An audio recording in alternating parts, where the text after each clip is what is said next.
Welcome to the first birthday of my drum, my Roland Taiko-1 drum that comes out of the box in this Katsugi style for playing, ready to go.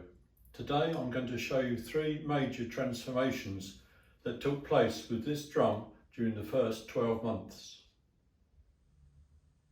I always intended to play my drum Nagado style, upright, standing on the floor, but not on this active head, so I made, out of this 30cm disc of MDF, a dummy head, one to replace this active head.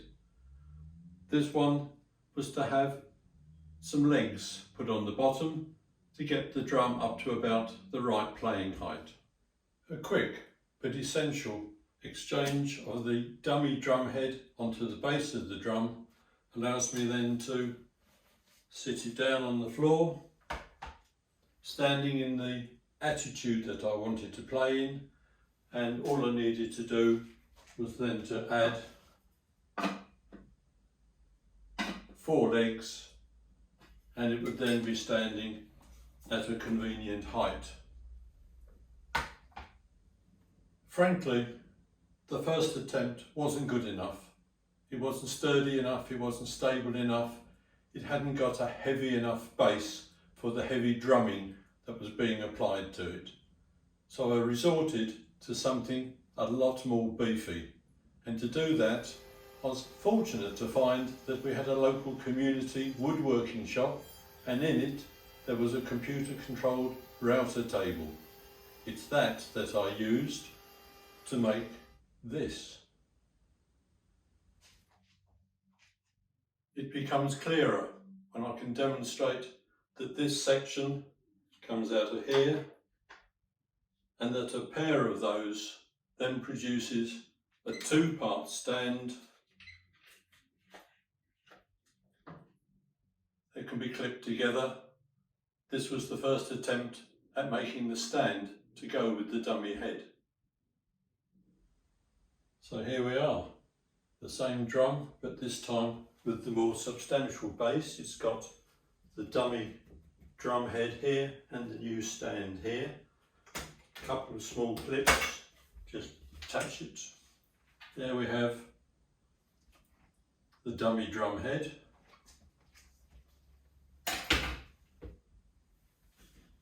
And the newly designed stand, computer-aided design software into the computer-controlled router table.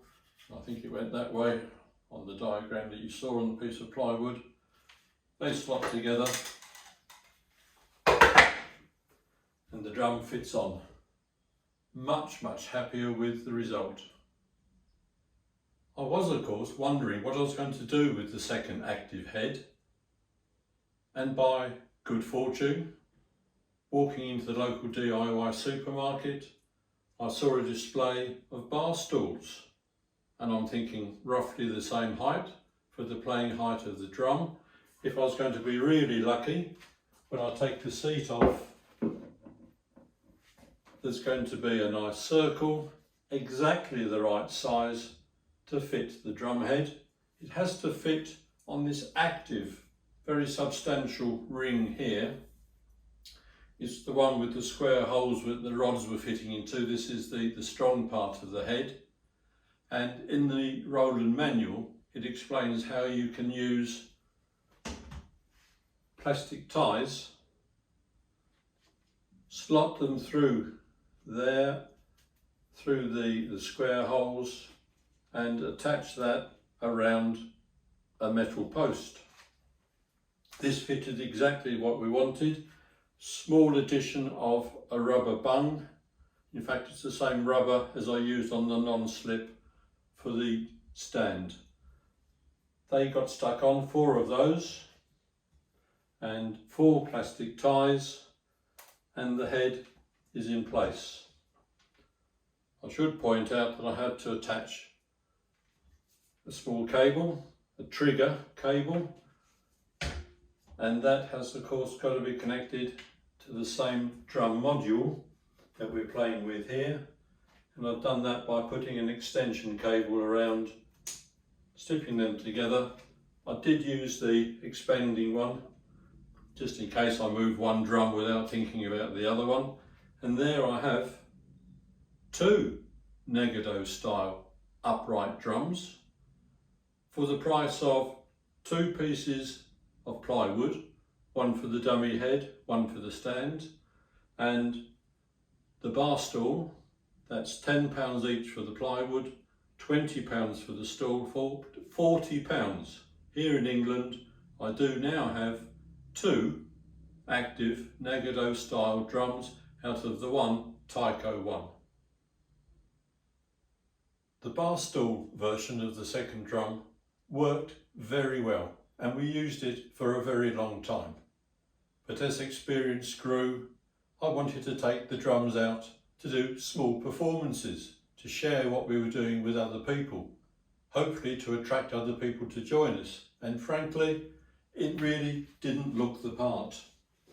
So what was needed in order to get the second drum to match the first was a memory stick. Put the memory stick into the computer controlled router table and a direct copy of both the dummy head and the stand comes straight out of the machine. Job done.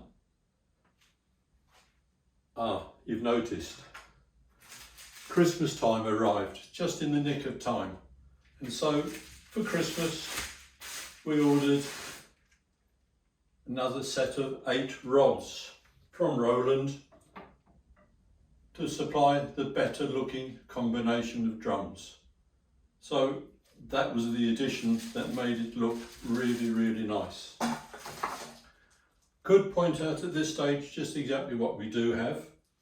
There is a drum module, the heart of the Roland Taiko-1, an active head and an active rim, an active head and an active rim. This pair joined with a cable into the same drum module, just the one drum module required. That drum module supplies 50 kits, 50 playing kits. A kit comprises a head and a rim and a second head and a second rim, to which voices have been attributed. The most common combination for me, combination number 1, was a low tone Negado here and a high tone shime sound here. The rims were set differently. In this case, I put the cymbals on this rim and it added to the complexity of the playing. Each kit has its own combination and there are 50 kits supplied in the Taiko-1 module. You simply choose kit number 1 through to 50. There are your combinations, and the voices contain all of the drum sounds that you can imagine, plus cymbals of various sorts, plus even human voices. 156 voices can be attributed to any one of the head or the rim. Quite an arrangement, and one that I've enjoyed playing with. And with this setup, I actually enjoy showing it off because it looks so good, in my opinion. You might have thought that this video was finished, but it's not quite concluded, because if I tell you that my wife back in March of 2021 also bought herself a Taiko-1. So we have for many months had 4 drums to play with the excitement and the challenge that goes with that. And even more exciting, just recently, the live classes have restarted. We're now meeting with a group of 20 people with an instructor, and the instructor introduced us to playing over the shoulder style only a couple of weeks ago. And so my wife would like to give that a try, to follow up on that bit of instruction. And so she asked, can we put her pair of drums back into the over the shoulder style? And the answer, of course, is yes. So here we are. We've gone full circle. We started with a Roland Taiko-1. We transformed it into this combination, and we've converted this combination back to the original format, Katsugi style, over the shoulder for those who want to play in that style. We have the choices, we have the resources from the Taiko-1 module, and we're looking forward to having a lot more fun playing in different styles, different rhythms and different sounds, and sharing our work with the local community. And if you've enjoyed watching this video right the way through to the end, please do click on subscribe, join in with us, and we can help to show some of the versatility of the Taiko-1, the drumming styles and the drumming sounds that we can create, either as a duet or as solos or wider groups when we've recruited some more members. Please do press subscribe and keep in touch with us.